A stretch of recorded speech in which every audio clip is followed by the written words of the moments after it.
Ce qui est vraiment capital pour lorsque quelqu'un vient, en tout cas veut marcher avec le Seigneur, la fondation est vraiment capitale. Parce que force est de constater qu'il y a beaucoup de personnes qui se trouvent dans les milieux chrétiens, mais qui n'ont pas eu une... Parce que en fait, quand oui. te couper, frère, Oui. moi, j'ai connu le Seigneur en vérité. Bon, j'ai connu le Seigneur depuis que je suis toute petite. Quand j'étais en Afrique, j'allais toute seule à l'église. Oui. Ma mère m'emmenait pas, je connaissais le chemin. Déjà, j'ai trouvé que déjà, je pense que Dieu me connaissait déjà, vu que je le cherchais. Déjà, je devais avoir 6 ans ou 7 ans. En Afrique, les enfants marchent seuls. Oui, Donc, oui. je cherchais Dieu, voilà. Et après, en grandissant, comme ma mère et mon père se sont séparés, Oui. donc du coup, j'étais un peu de gauche à droite. Ma mère était en Europe. Oui. Et je cherchais plus le Seigneur, en fait. Et jusqu'à ce que j'ai grandi, je suis arrivée en Europe, j'avais 16 ans. Oui. Et là, ma mère, c'était plus le catholique, donc on baptisait les enfants, tout, mais Oui. sans plus, quoi. D'accord. Et à 22 ans, quand je suis arrivée à Paris, Oui. c'est là où je suis rentrée chez ma tante, là, elle était au combat spirituel. C'est là où j'ai tout décidé d'arrêter les boîtes, les chansons du monde, j'ai tout arrêté. Voilà, j'ai rencontré mon mari, j'étais toujours dans cette procédure. D'accord. Payer de prière, retraite, Oui. mais sans lire la parole, en fait. D'accord. Voilà, la parole, j'ai commencé à la lire il y a peut-être 2 mois, mais ça fait 10 ans que je connais le Seigneur. D'accord. Ça fait 2 mois que j'ouvre maintenant tous les jours ma Bible pour connaître la parole depuis que on partage beaucoup avec la sœur Clémence. La sœur Clémence, en fait, on s'est connue depuis le pays. D'accord, ok. Ah, ok, d'accord, ok. Bon, voilà. C'est déjà un point intéressant. Ce qu'on peut observer, hein, puisque l'apôtre Paul lui-même nous dit que la nature nous enseigne vraiment les merveilles aussi du Seigneur. On peut vraiment comprendre également la sagesse de Dieu au travers des choses naturelles que nous vivons. Si aujourd'hui, par exemple, la personne qui est la mieux indiquée, par exemple, pour parler concrètement de qui est ton mari, ça sera toi. Pourquoi ça sera toi? Parce que tu vis avec lui tous les jours. Parce que tu as différentes expériences que tu partages avec lui, dont tu le côtoies sur tous les angles possibles, en tout cas sur un certain nombre d'angles qui sont beaucoup plus nombreux que quelqu'un qui le voit peut-être au travail seulement, son collègue de travail, ou bien quelqu'un de la famille qui vit loin. Donc toi, tu le fréquentes plus et vous partagez beaucoup de choses ensemble, donc ce qui te permet de le connaître sur tous ses contours, en tout cas sur une bonne partie de ses contours. Ça, déjà, cette analyse-là, ça nous permet de comprendre effectivement que pour connaître le Seigneur, il faut passer du temps avec lui. Et passer maintenant... C'est maintenant que je l'ai su. Voilà, oui, exactement. Parce que après maintenant, passer du temps avec le Seigneur, c'est quoi concrètement? Parce que le Seigneur se révèle d'abord et en premier dans sa parole. Donc c'est quand je vais passer du temps dans la parole du Seigneur que je vais apprendre à connaître qui est ce Dieu-là que j'aime, qui est ce Dieu-là que je suis, de quelle manière est-ce que je dois suivre ce Dieu-là. Donc on ne peut pas établir une véritable communion personnelle, une véritable relation intime avec le Seigneur sans passer du temps dans sa parole, parce que c'est dans sa parole qu'il se révèle. En dehors de sa parole, le Seigneur ne peut pas se révéler, parce que même quand le Seigneur donne un songe, une vision, quelque chose, c'est toujours conforme à sa parole. Donc la parole, c'est le socle à partir duquel justement tout est défini, même le Saint-Esprit, c'est le Saint-Esprit qui a inspiré cette parole-ci.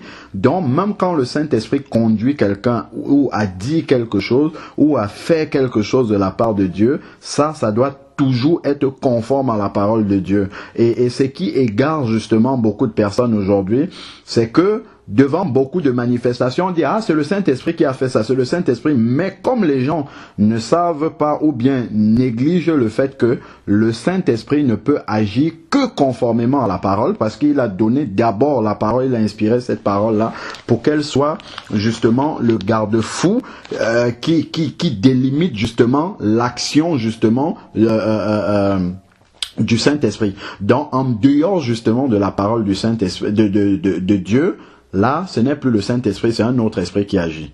Donc, la parole de Dieu est le fondement sur lequel on doit établir toute chose. Donc, même si un homme se lève, il commence à parler, il dit ça, si on dit, bon, voilà, je suis chrétien parce que je suis membre de telle assemblée, ainsi de suite, voilà, non.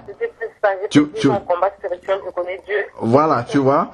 Donc, alors que si aujourd'hui tu rencontres deux personnes qui sont en train de faire chemin ensemble dans la rue, ça signifie quoi? Ça signifie que ces deux personnes-là, avant de commencer à marcher ensemble, elles ont eu un point de rencontre.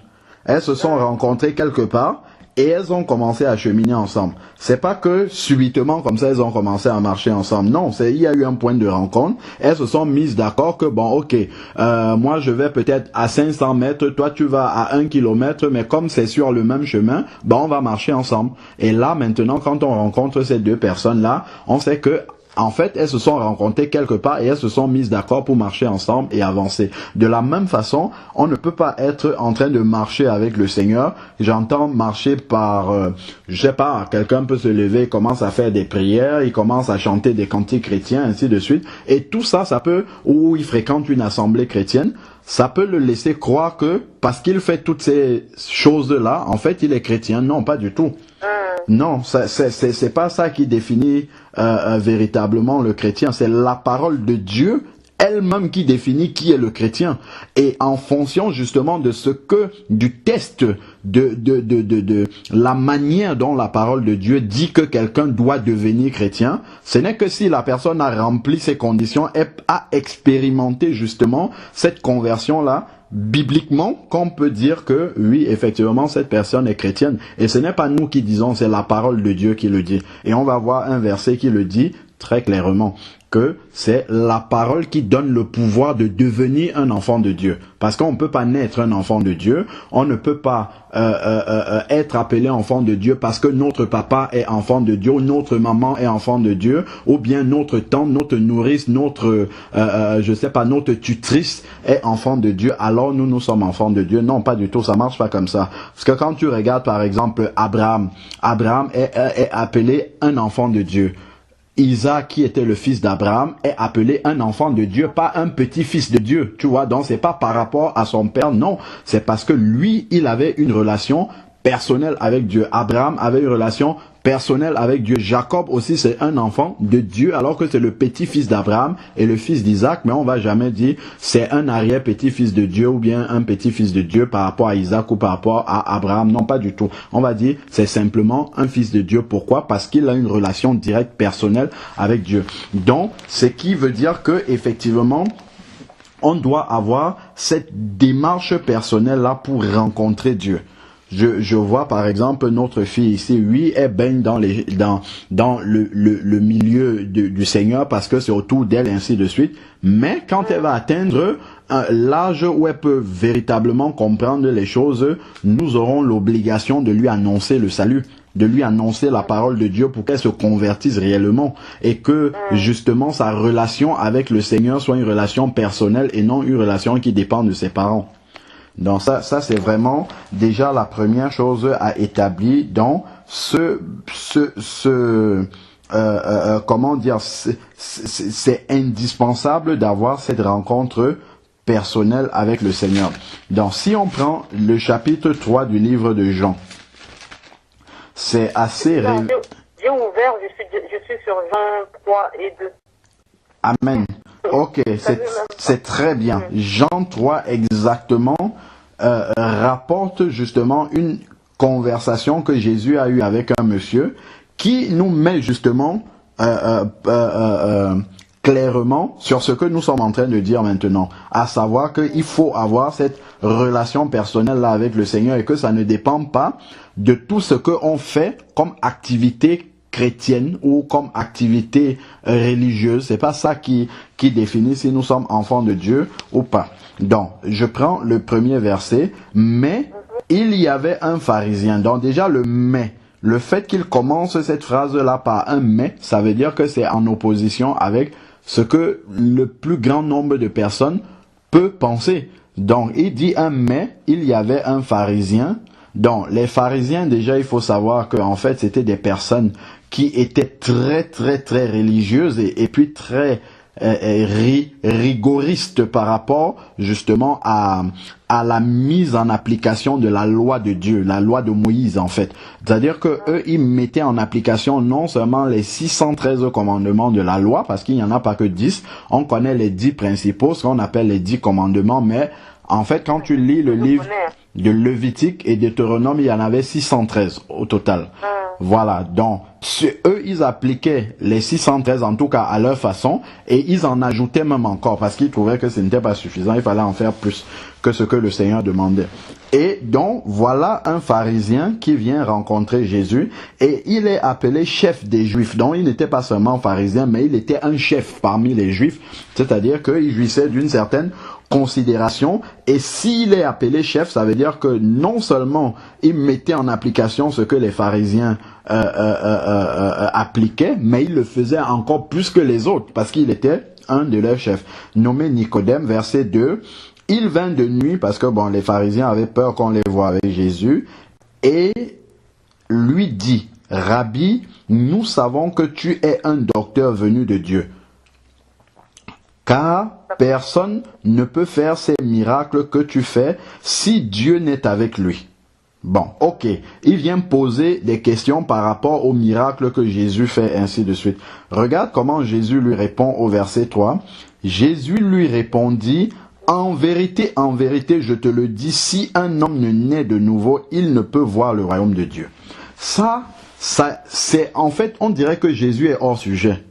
Tu vois, il lui parle des miracles et Jésus lui répond si un homme ne naît de nouveau, il ne peut entrer dans le royaume de Dieu. Parce que Jésus, lui, il avait le discernement, justement, pour comprendre que cet homme qui est en train de venir là, c'est un homme religieux. Donc, il faut justement que on lui annonce la vérité de la parole. Donc, c'est pas les miracles et tout ça qui t'intéresse, toi, Nicodème, mais ce qui est le plus important là pour toi maintenant, c'est la nouvelle naissance. Et ça tranche vraiment avec ce que les gens peuvent penser dans ce monde.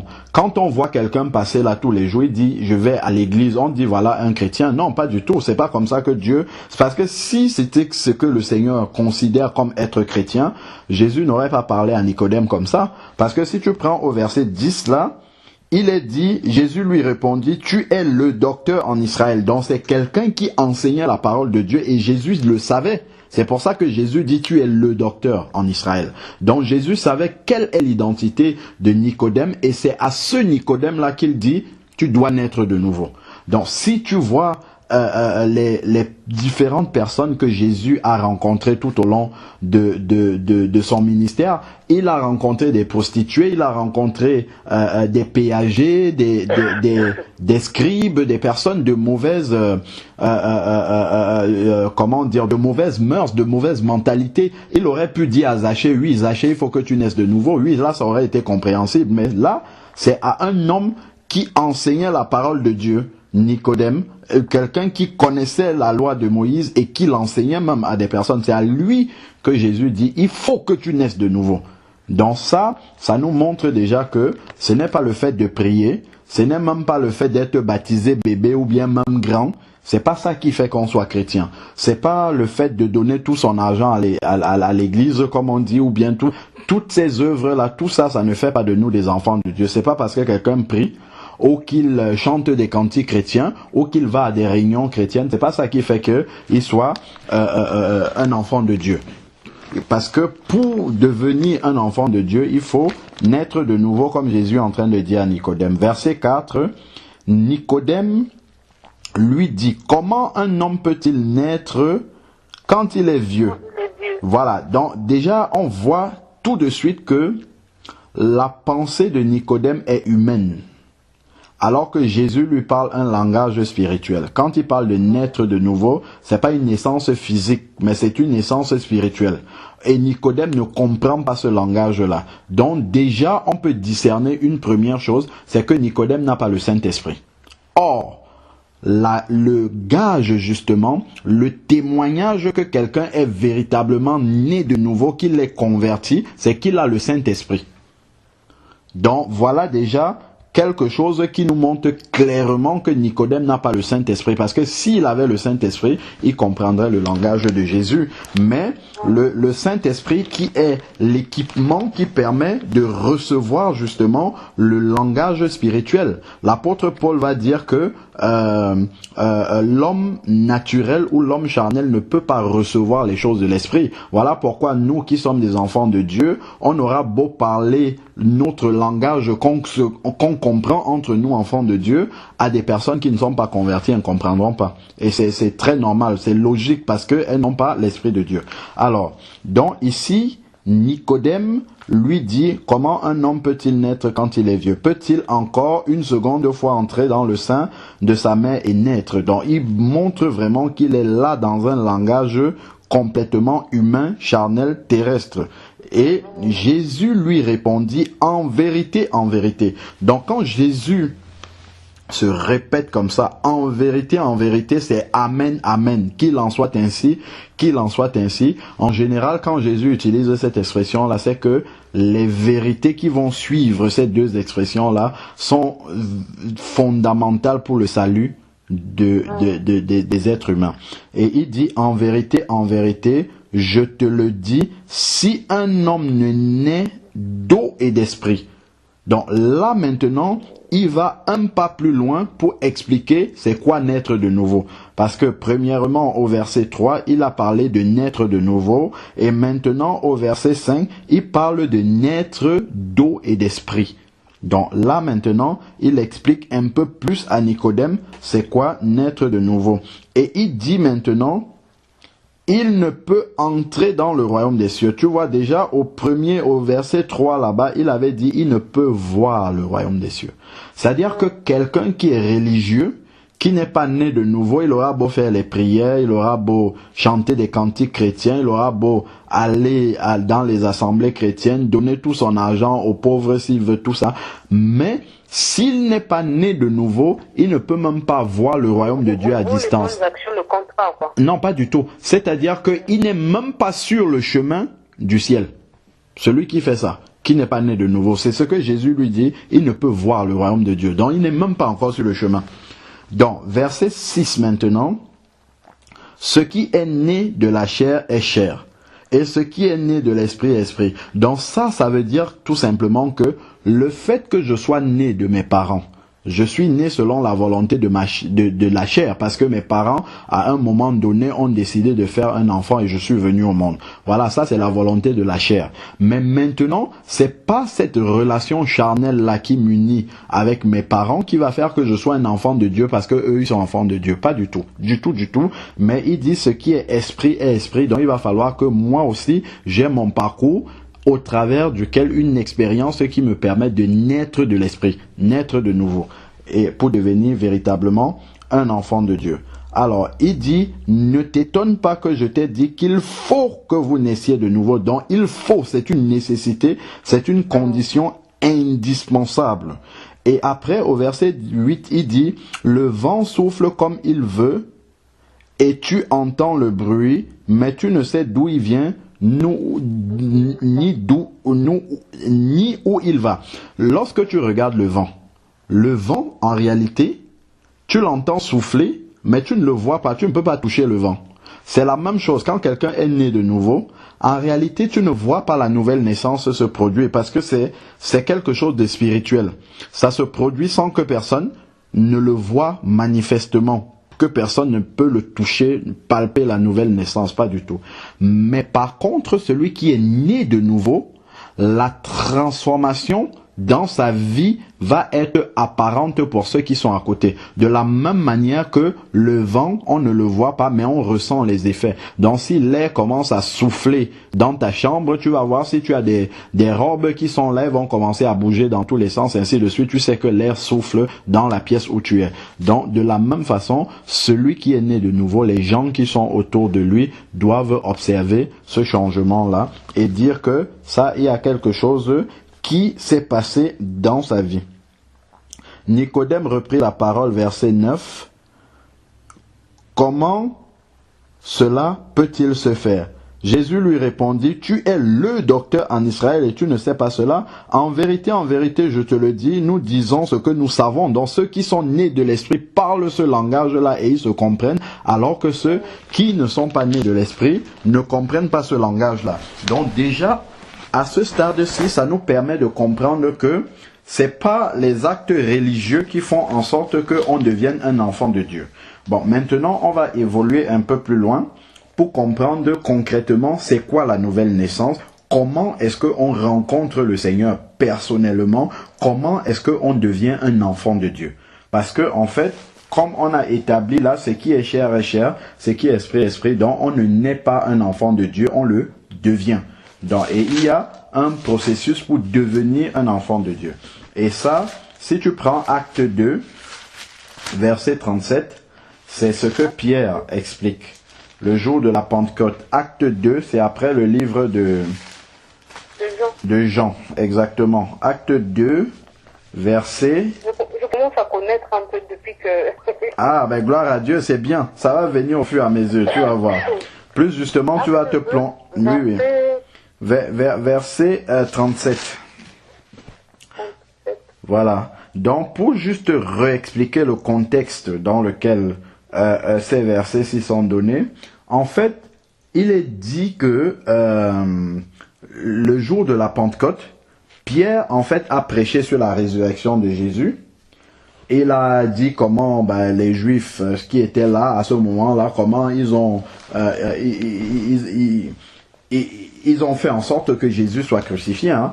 Et maintenant, ces personnes-là qui étaient là, qui entendent le message de l'Évangile, comprennent que ils sont perdus. C'est ce qu'il va dire ici au verset 37. Ils comprennent qu'ils sont perdus et leur cœur maintenant réalise qu'ils ont commis une grave erreur de faire crucifier Jésus et que maintenant celui qui avait été envoyé pour leur salut a été crucifié. Et là maintenant, ils vont poser la question à Pierre au verset 37 et aux autres apôtres qui étaient là. Après avoir entendu cela, c'est-à-dire le message sur la résurrection de Jésus, ils eurent le cœur vivement touché. Donc en fait, ils ont réalisé que là où nous sommes là, bien que nous pratiquons la loi de Moïse, tout ça, nous sommes perdus. Leur cœur a été vivement touché et il dit à Pierre, « Frère, que ferons-nous » On comprend bien que c'est que ferons-nous pour être sauvés parce qu'ils réalisent qu'ils sont perdus. Ils sont sur la voie de la perdition. Donc voilà maintenant ce que Pierre va leur dire au verset 38. Et ce que Pierre leur dit au verset 38, c'est exactement ça la nouvelle, c'est ça qui provoque la nouvelle naissance. Il dit, verset 38, « Repentez-vous et que chacun de vous soit baptisé au nom de Jésus-Christ pour le pardon de vos péchés et vous recevrez le don du Saint-Esprit. » Donc, la nouvelle naissance, en fait, est résumée dans ce verset-là. La repentance.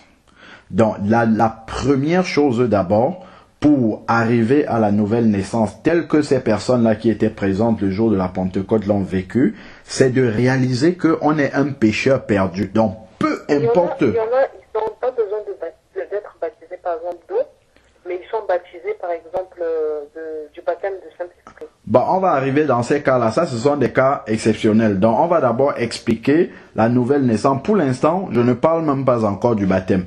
Je parle d'abord concrètement de la conversion. Le baptême va venir juste après. Parce que avant... Allô?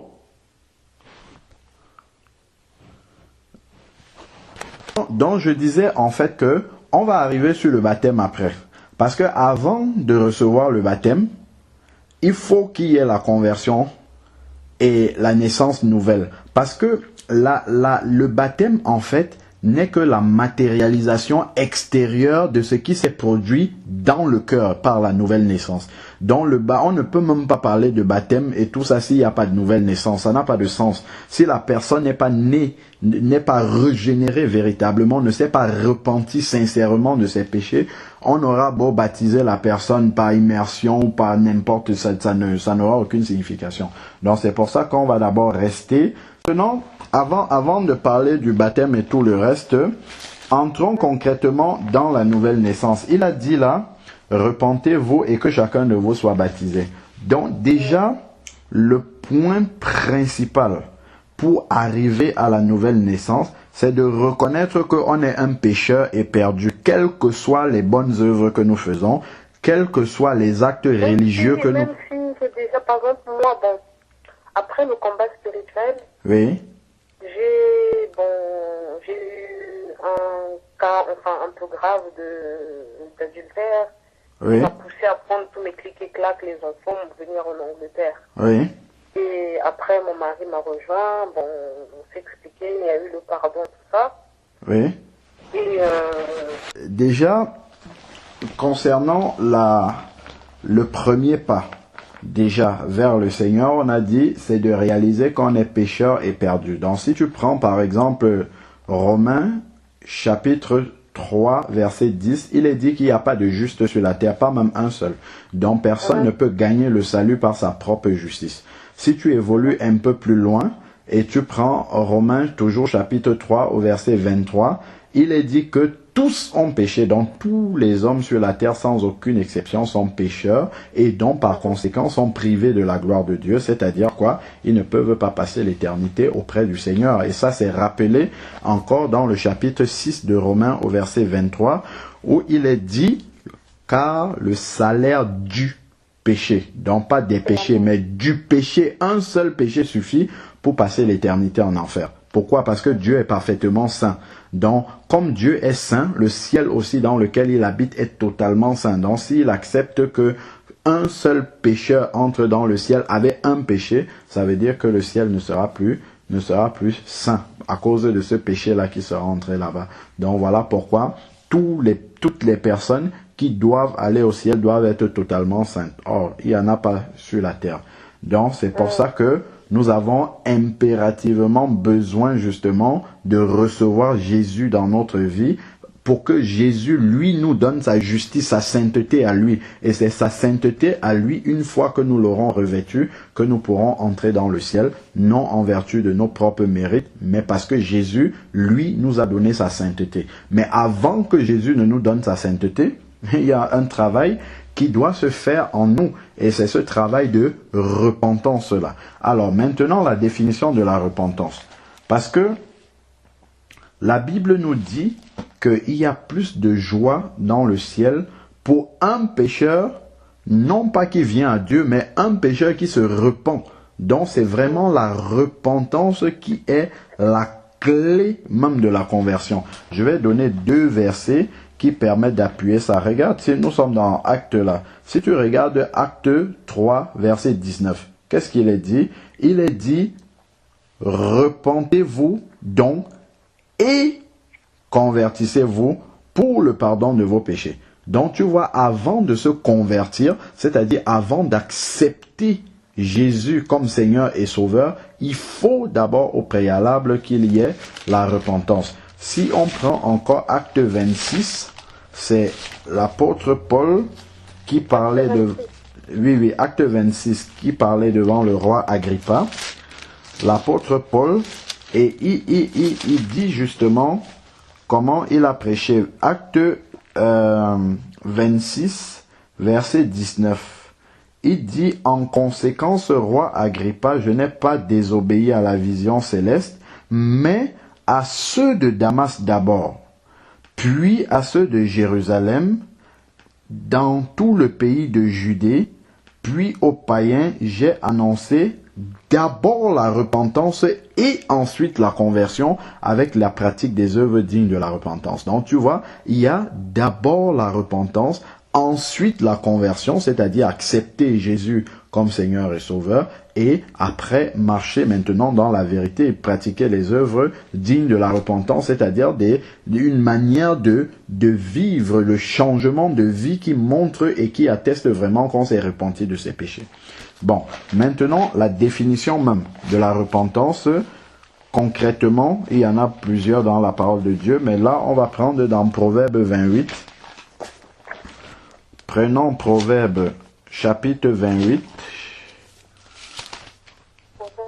Proverbe, c'est après les psaumes. Après les psaumes. Juste après les psaumes, tu as Proverbe. Voilà. Donc, Proverbe chapitre 28, verset 13.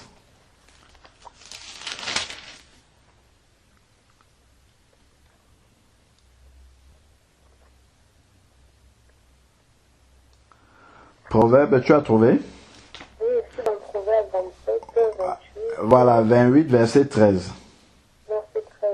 Voilà, donc il dit, celui qui cache ses transgressions ne prospère pas, mais celui qui les confesse et qui les délaisse obtient miséricorde. Ça, c'est la définition de la repentance.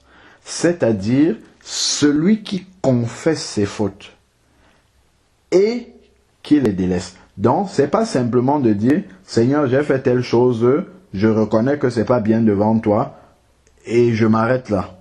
Non, c'est que, Seigneur, je reconnais que ce que j'ai fait, ça t'a déshonoré, ça t'a déplu, c'est quelque chose dont tu as horreur, Seigneur Jésus. Aujourd'hui, maintenant, je prends la décision d'abandonner de faire cette chose-là. Et ça, au besoin même, tu peux. Ce n'est qu'une idée parmi tant d'autres. On peut le faire de plusieurs façons différentes. Tu prends une feuille blanche et tu repasses ta vie en boucle là-dessus, ou bien tu t'assois simplement devant le Seigneur et tu demandes au Seigneur de te remettre en mémoire toutes les choses que tu as faites qui ne l'est pas, qui les déshonoré. Seigneur, je me souviens qu'en telle année, j'avais fait telle chose à telle personne. Je te demande pardon. Je reconnais que c'est mauvais devant tes yeux et je prends la décision d'arrêter de faire cette chose-là, de ne plus le faire. Et justement, c'est un travail qui est fondamental dans la conversion. Pourquoi? Parce que lorsque je me repens, parce qu'il y a des personnes qui disent, bon, ok, Seigneur, je te demande pardon pour tout ce que j'ai fait.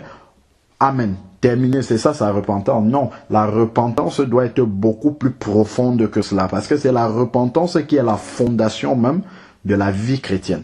Si on a une repentance légère, alors on va beaucoup tourner en rond dans sa vie spirituelle. Mais si notre repentance a été profonde, sincère, comme on peut voir l'apôtre Pierre. Pierre a renié le Seigneur 3 fois, mais la Bible dit qu'il a pleuré amèrement. Ça veut dire qu'il s'est profondément repenti de son péché. Par contre, Judas a regretté d'avoir tué d'avoir vendu le Seigneur, mais ça l'a conduit au suicide. C'est pas ça que la vraie repentance amène. La vraie repentance amène la restauration. Mais avant d'être restauré par le Seigneur, comme il a fait pour l'apôtre Pierre, il faudrait que notre repentance soit sincère, profonde, dans les larmes. Comme on voit, quand je dis dans les larmes, c'est pas nécessairement que les larmes doivent vraiment couler de nos yeux, mais c'est que on doit vraiment réaliser à quel point vraiment on a offensé le Seigneur et réaliser à quel point ce que nous avons fait était grave et mauvais aux yeux du Seigneur. Parce que le fait de prendre conscience de cela sincèrement, ça va nous amener justement à ne plus marcher dans ces travers-là. Et c'est ça qui va faire que notre vie chrétienne, lorsqu'on aura confesser le Seigneur comme Seigneur et Sauveur, notre vie sera totalement transformée et là maintenant on va pouvoir grandir spirituellement avec le Seigneur. Mais si le travail au niveau de la repentance, si c'est léger, ben là on va voir qu'on ne va pas progresser. C'est pour ça que tu peux voir des personnes 10 ans, 15 ans, 20 ans, 30 ans dans le Seigneur, elles disent qu'elles sont dans le Seigneur, mais tu ne vois pas le changement de vie, tu ne vois pas de transformation, les personnes sont toujours les mêmes. Moi, la transformation, je commence à la voir maintenant. Exactement. J'ai pris conscience, il faut respecter mon mari, il faut ceci. Voilà, exactement. Exactement, c'est vraiment quand il y a cette repentance profonde là que la transformation arrive. Mais parce que c'est la repentance qui nous permet justement de prendre conscience que par nos actes, nous avons offensé Dieu.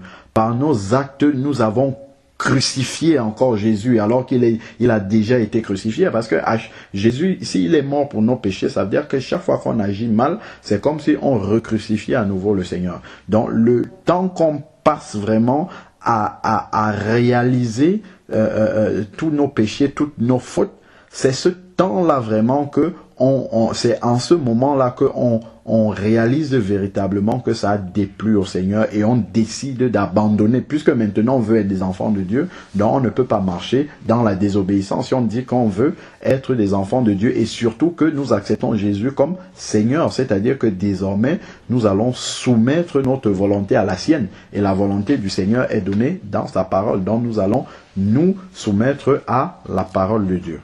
Donc là maintenant, voilà déjà au premier niveau ce qui se passe dans la repentance, mais il y a encore un second niveau qui est très important et qui est souvent très mal compris dans les milieux chrétiens, c'est que c'est au moment de la repentance que le Seigneur opère la délivrance dans les vies. C'est pas seulement quand on vient, on dit au nom de Jésus, je chasse tel esprit, tout. Ça, c'est le cinéma, ça. Ça peut marcher pour un instant, puisque le Seigneur a donné l'autorité à ses enfants, effectivement, de chasser les démons en son nom. Donc si un enfant de Dieu vient et que effectivement il y a un démon, un vrai enfant de Dieu rempli du Saint-Esprit, s'il dit au nom de Jésus tel démon sort, si le démon effectivement là, le démon ne va pas résister, il va partir. Mais ce n'est pas pour autant que la personne qui a reçu cette délivrance là va être tranquille. La Bible dit bien que le démon, il part, il revient, s'il trouve la maison vide, il prend 7 esprits plus méchants et ils reviennent ensemble et la condition de cet homme-là est pire qu'avant. Donc, la vraie solution, ce n'est pas la solution de la délivrance qu'on fait dans les combats spirituels. La vraie solution, c'est la repentance. Et c'est ça que les apôtres ont toujours appliqué dans la parole. Les apôtres n'ont jamais chassé les démons à tort et à travers. Même Jésus, quand Jésus chasse un démon de quelqu'un, c'est parce que la personne est déjà, le démon a déjà pris contrôle de l'esprit de la personne. Donc, on ne peut même plus prêcher l'évangile à la personne. Si on prêche l'évangile à la personne, on parle en l'air parce que la personne n'est même plus maître de son esprit pour comprendre ce qu'on lui explique. Oui, d'accord, là, dans ce sens-là. Ou bien si la personne est dans une souffrance extrême, un peu comme on voit dans Acte 16, avec cette dame-là qui était habitée par un esprit de python, auquel Paul a dit, en plus, Paul, il n'a pas chassé le démon immédiatement. C'est au bout de quelques jours, quand il a vu la souffrance de cette femme qui s'est tournée, il a dit, au nom de Jésus, au démon de partir, le démon est parti. Donc, la vraie solution pour la délivrance, c'est la repentance. Pourquoi? Qu'est-ce qui se passe? Au moment où je confesse un péché, si ce péché-là était un lien spirituel, que ça soit par rapport à ma famille, par rapport à quelque chose que j'avais fait dans mon passé et qui a établi un lien spirituel avec moi, au moment où je confesse sincèrement ce péché-là devant le Seigneur et que je prends la décision ferme devant le Seigneur de couper radicalement avec ce péché dans ma vie, en même temps, le Seigneur va sectionner ce lien spirituel-là, il va le couper. Et c'est comme ça que la délivrance s'opère. En général, les personnes qui sont lucides encore et qui sont possédées par un démon, ça ne peut être que lié au fait que dans leur vie, elles ou ils ont encore des liens spirituels qui viennent des choses qu'elles n'ont pas abandonnées dans leur vie. On peut s'être repenti d'un péché, mais au travers justement de cet acte-là qu'on avait posé, qui nous a attachés à un lien spirituel, on ne s'est pas séparé de la chose. Je sais pas, on est peut-être allé chez un marabout, il nous a donné quelque chose, on a gardé à la maison. Le jour où on reçoit la lumière, ok, on dit oui Seigneur, je reconnais, j'avais été voir tel marabout, voilà, je regrette et tout ça. Mais entre-temps, il nous a peut-être donné quelque chose qui est encore là dans notre maison. Qu'est-ce que ça veut dire? Ça veut dire simplement que le diable a encore une antenne chez toi, donc il a encore quelque chose qui lui appartient chez toi, donc il a le droit légal, spirituellement parlant, de venir récupérer ce qui lui appartient. Donc il ne faut pas être étonné que dans sa vie, on voit des représailles du diable. On va se dire, mais comment je suis un enfant de Dieu, mais comment le diable vient en... Non, le diable, si on a des choses qui lui appartiennent, il vient, il récupère ces choses-là, c'est normal. Mais si vraiment notre repentance a été sincère, profonde, et qu'on a vraiment décidé d'abandonner, et on a des exemples dans la Bible. Si tu prends Acte 19, 19, on a un bel exemple de repentance, justement. dans Actes 19, 19, où des personnes qui avaient pratiqué des arts magiques pour matérialiser leur repentance, justement. Acte 19, 19 dit « Un grand nombre de ceux qui avaient pratiqué la sorcellerie apportèrent leurs livres et les brûlèrent devant tous.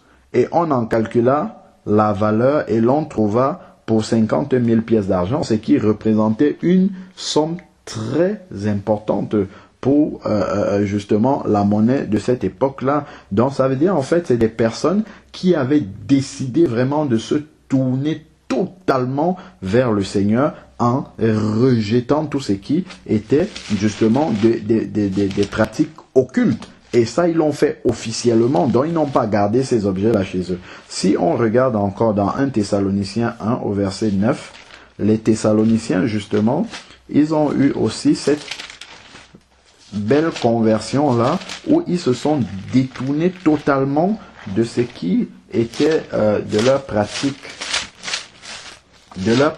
occulte qui ne glorifie pas Dieu. Donc, alors, 1 Thessaloniciens 1.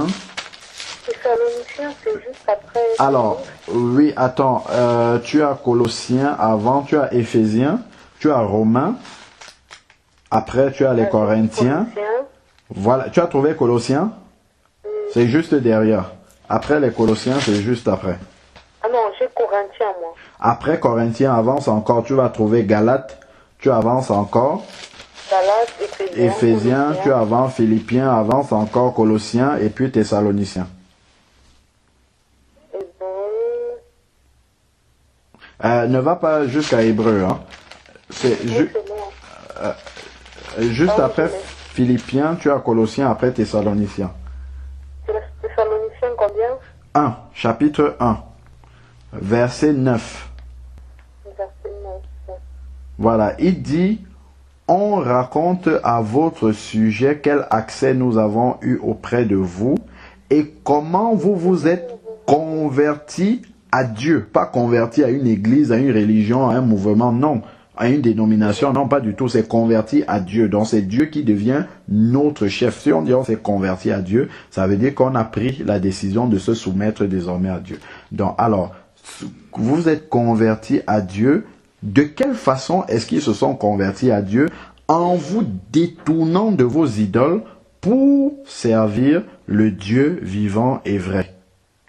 Pour servir le Dieu vivant et vrai. En se détournant de ces idoles. C'est-à-dire, ils ont abandonné toutes les pratiques, tous les, tous les objets qu'ils ont pu avoir de ces pratiques-là. C'est comme quelqu'un qui a peut-être été anciennement catholique.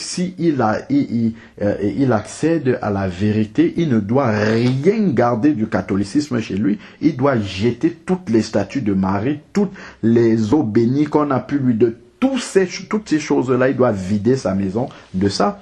Sinon, ça reste des antennes, justement, du diable qui sont chez lui, et puis le diable va venir récupérer ça. Donc, c'est pour ça, justement, que le travail de repentance doit être profond. Et même souvent, même après s'être repenti, plus on avance avec le Seigneur, le Seigneur continue à entrer dans les détails. Il y a des choses qui vont venir encore après, hein, que le Seigneur va nous montrer. Ah tiens, dans ta vie, à tel moment, tu avais fait telle chose, tu as oublié de ramener ça devant moi. Et puis, le Seigneur, je reconnais, je te demande de pardon pour ça. Lave-moi. Et puis, tu vas continuer à avancer. Donc, le travail de la repentance est vraiment fondamental pour la conversion. Sans la repentance, il n'y a pas de conversion possible. Donc, une fois qu'on est repenti maintenant de ses péchés, il faut pouvoir confesser maintenant Jésus comme Seigneur et Sauveur. C'est dans le livre de Romains, Romains chapitre 10 verset 9, où il dit, si tu confesses de ta bouche le Seigneur Jésus, et si tu crois dans ton cœur que Dieu l'a ressuscité d'entre les morts, tu seras sauvé. Donc, il faut pouvoir confesser de sa bouche, c'est-à-dire qu'il faut que ça sorte de ta bouche. Jésus, je t'accepte comme Seigneur et Sauveur. Mais ça vient après la repentance. Donc, si ça sort de ta bouche comme ça, et que tu t'es repenti effectivement, ça veut dire que tu dis, Seigneur, maintenant, je décide de soumettre ma vie, de marcher de façon soumise à ta parole, complètement soumise. Avant, je faisais ce que j'avais envie de faire. Et c'est ça la définition du péché. Parce que des fois, on pense que le péché, c'est mentir, voler, tuer, ainsi de suite. Ça, c'est les conséquences du péché. Mais la vraie définition du péché, c'est dans Ésaïe 53. Ésaïe 53, verset 6, qui dit « Nous étions tous errants, chacun suivant sa propre voie. » C'est ça la définition du péché. Faire ce que nous avons envie de faire et non faire ce que Dieu veut que nous fassions. Donc, c'est ça véritablement la définition du péché. Mais maintenant, lorsque on décide... Il faut marcher selon la volonté de l'Éternel. Qui est donné dans sa parole, lui. Donc, c'est marcher selon la parole de Dieu, au final. Donc, effectivement, au moment où tu confesses de ta bouche Jésus, où tu acceptes Jésus comme Seigneur et Sauveur, c'est une décision personnelle que tu prends devant Dieu pour dire, Seigneur, désormais, d'abord ta volonté, pas la mienne. Donc, je vais soumettre ma volonté désormais à la tienne. C'est-à-dire faire ce que ta parole dit, même si ça va à l'encontre de ce que j'ai envie de faire. C'est d'abord ta parole maintenant qui va guider ma vie. Et maintenant, la puissance qui va s'opérer là, à ce moment-là, lorsque tu vas confesser après la repentance.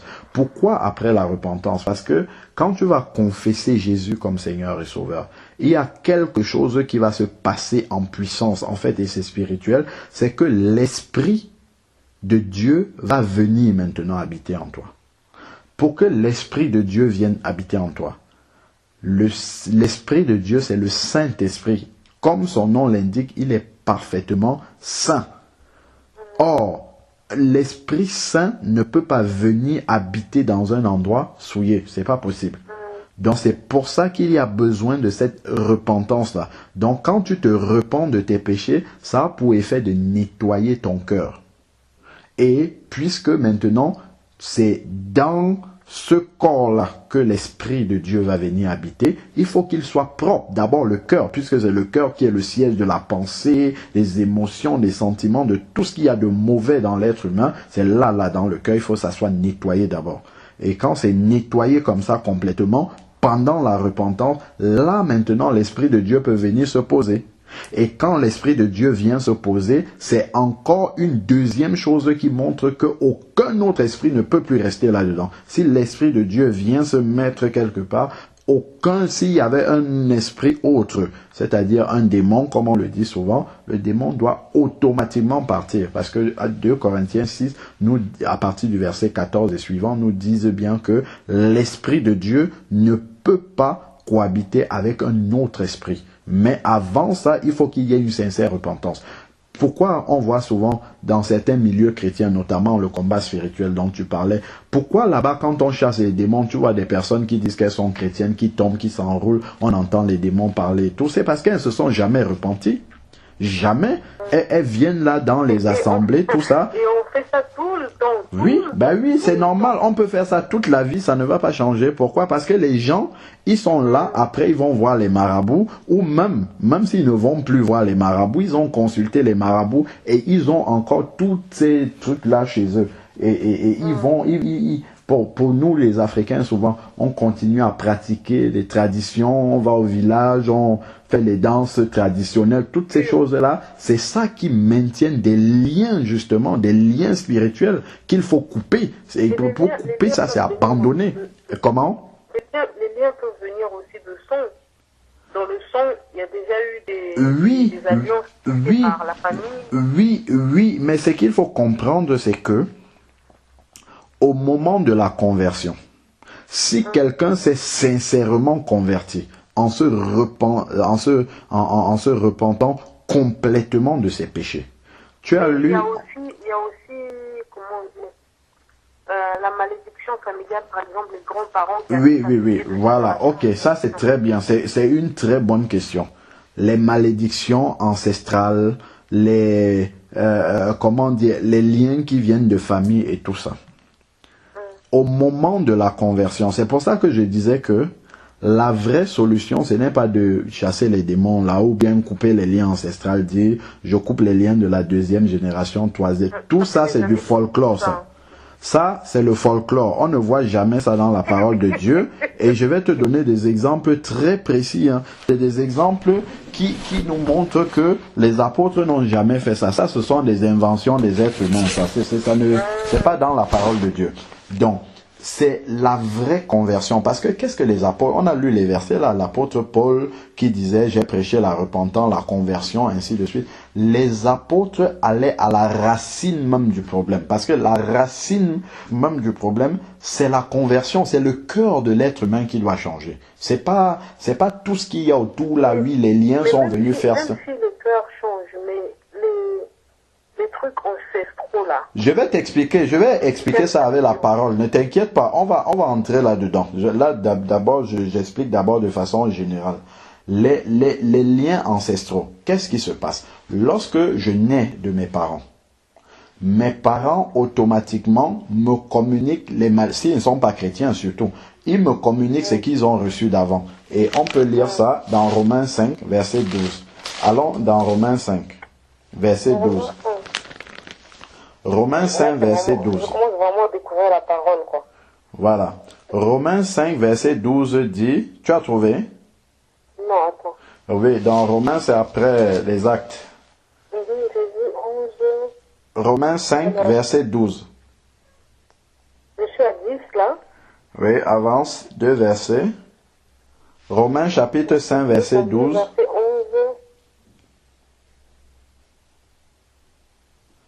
Verset 12.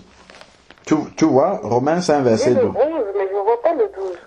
11 et non seulement cela, après le 12, il est où? Non, je ne dis pas le chapitre 11, hein, je dis le chapitre 5. Oui, je suis à Romains 5. Oui, verset 12. Ouais, verset 12, c'est le 12 que je cherche. J'ai vu le 11. Oui, le 11 dit quoi? Ah oui, le 12, il est là, c'est pourquoi? Voilà, ok. Ok, c'est bon. Donc, déjà, chez moi, c'est intitulé Parallèle entre Adam et Jésus. C'est pourquoi, de même que par un seul homme, le péché est entré dans le monde, et par le péché, la mort, et qu'ainsi la mort a passé sur tous les hommes parce que tous ont péché. C'est-à-dire que dans ce verset-là, il nous est dit, puisque le premier déjà, le tout premier là, Adam, avait péché, il a transmis ça à ses enfants, à Seth, qui est né, et Seth a transmis aux générations d'après jusqu'à ce que ça tombe à nous.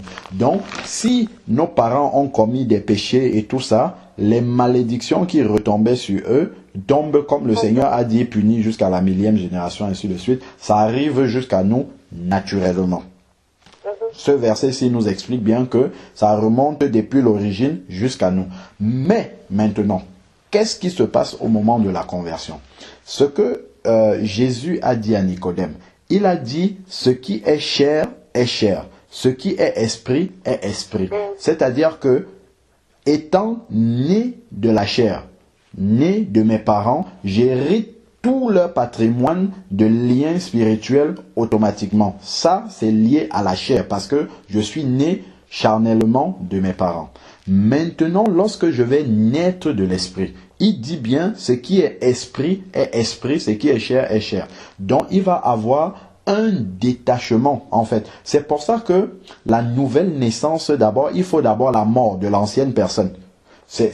Après, c'est un peu plus compliqué. On peut entrer dans les détails tels que l'apôtre Paul l'explique. Même le baptême. On plonge quelqu'un dans l'eau, c'est le symbole de sa mort à l'ancienne vie. Et lorsqu'il ressort de l'eau, c'est le symbole de la résurrection à une vie nouvelle.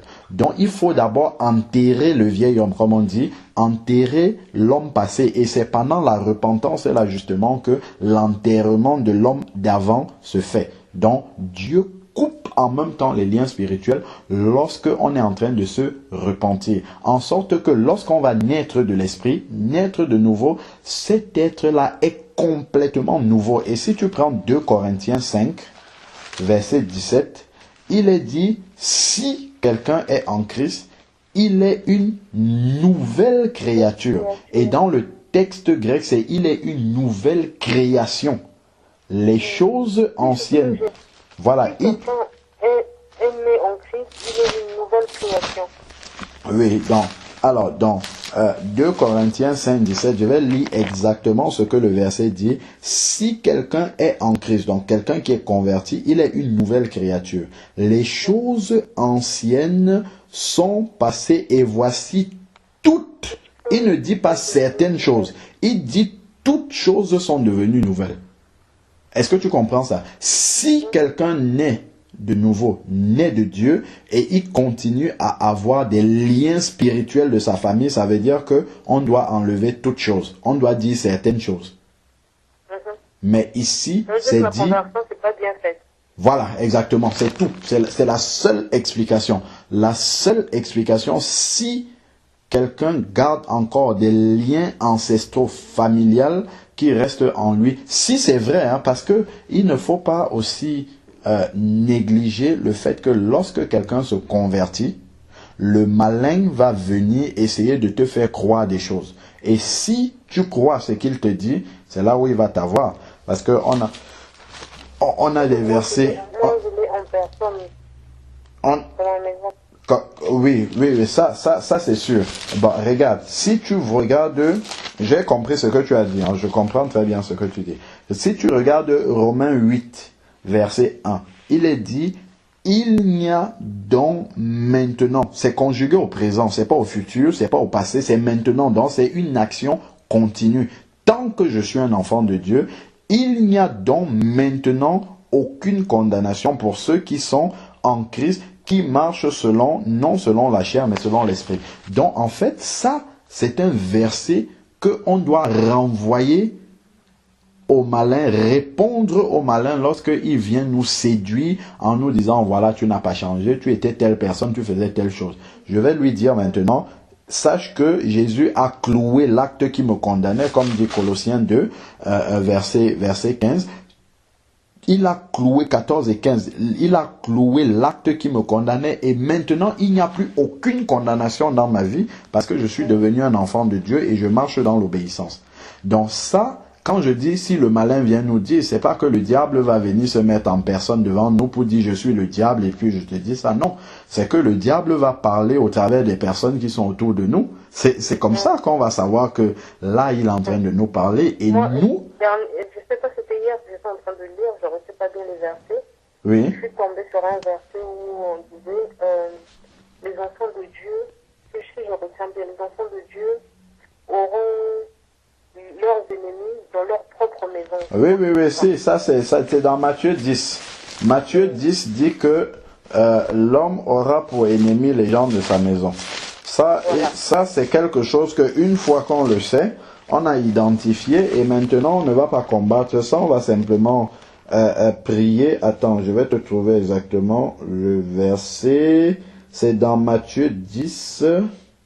Matthieu 10, justement, il parle beaucoup de la persécution dans la famille.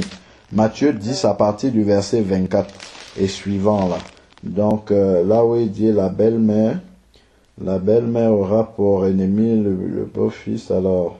Ouais, voilà, c'est à partir du verset 34, le disciple et sa famille.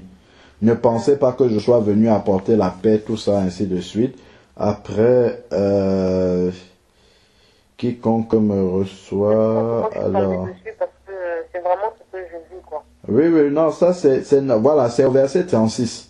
Verset 36, et l'homme aura pour ennemi les gens de sa maison. Ça je le comprends. Hein. Il y a une sœur qui est en Suède qui partage avec nous. Elle était même venue d'ailleurs pour son baptême, là, le 25 décembre.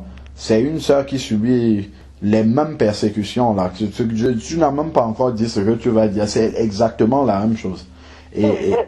Et ça, j'ai expliqué à la sœur que à partir du moment où on se convertit réellement, sincèrement, ça sera pire encore qu'avant. Ça sera pire qu'avant, mais il faut justement ne pas se laisser distraire par le malin. Parce que le malin, en fait, va agir au travers de ce que tu es en train de dire là, justement pour nous détourner, pour nous ravir déjà la joie que nous avons, la joie d'être enfant de Dieu et de se voir grandir avec le Seigneur. Il va nous ravir cette joie-là au travers de toutes ces persécutions-là. et détourner justement notre attention de notre progression que nous voulons avoir avec le Seigneur pour qu'on passe le temps à se lamenter pour ces problèmes-là et ainsi de suite. Et ça va tuer notre communion avec le Seigneur.